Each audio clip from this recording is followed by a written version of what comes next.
You've probably done it hundreds of times. Downloaded a software patch and installed it on your smartphone or laptop. Patches fix vulnerabilities. And what are those? Are they the same thing as backdoors? Actually, no. A vulnerability is a weakness or flaw that can be exploited.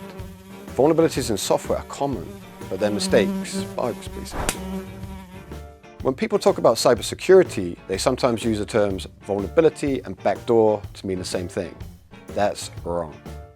All software and hardware systems have vulnerabilities. The best you can hope to do is find them and fix them. Tech companies do this all the time. From 2018 to 2019, companies around the world found and reported almost 30,000 vulnerabilities. Now that may sound bad, but it's actually good news. If a vulnerability goes unreported, it won't get fixed. It might get exploited by a bad actor.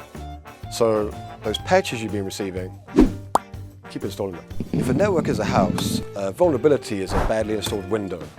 A mistake can make it easier for a burglar to crawl inside, but it certainly wasn't done on purpose. Vulnerabilities and backdoors are not the same thing. A backdoor is a secret entrance, deliberately built for legal access. Now, it's important to appreciate this distinction and how the US government has been misusing the word backdoor in relation to Huawei. Several US politicians have claimed China has backdoor access to networks that use Huawei equipment. That's nonsense. There's no evidence to support this claim. They either don't understand basic cybersecurity or they're just trying to confuse people. Unfortunately, some of the people they confuse are journalists. Last year, for example, Bloomberg reported that Vodafone had found hidden vulnerabilities in Huawei equipment. But the story mistakenly called those vulnerabilities backdoors. Vodafone responded, saying the story was wrong.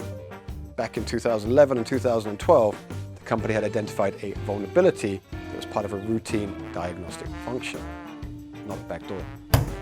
To its credit, Bloomberg corrected the story, but the damage was already done. The incorrect version was already out, got picked up, repeated by other media. That is how misinformation spreads. Here's another example.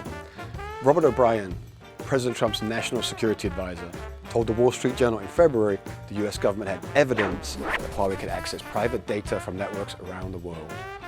And not quite. Turns out O'Brien was talking about something called lawful interception.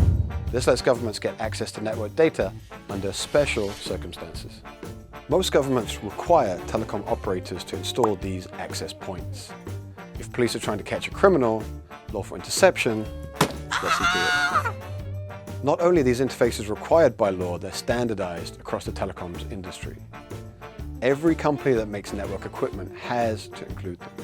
People who work in the telecoms industry know all this stuff. The US government either doesn't know, or it's deliberately using alarmist terms like backdoor to spread disinformation about Huawei. Also, Huawei has gone on record as saying we are ready to sign contracts with governments agreeing never to install backdoors.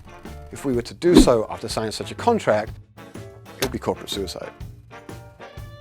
So, what's the key takeaway? A vulnerability is not a backdoor. Software comes with bugs. That's part of life. It's our job to find vulnerabilities and fix them. Backdoors are malicious and illegal. We all need to keep an eye out for them. But calling a vulnerability a backdoor is a case of either disinformation or ignorance, neither of which makes the networks you use any safer.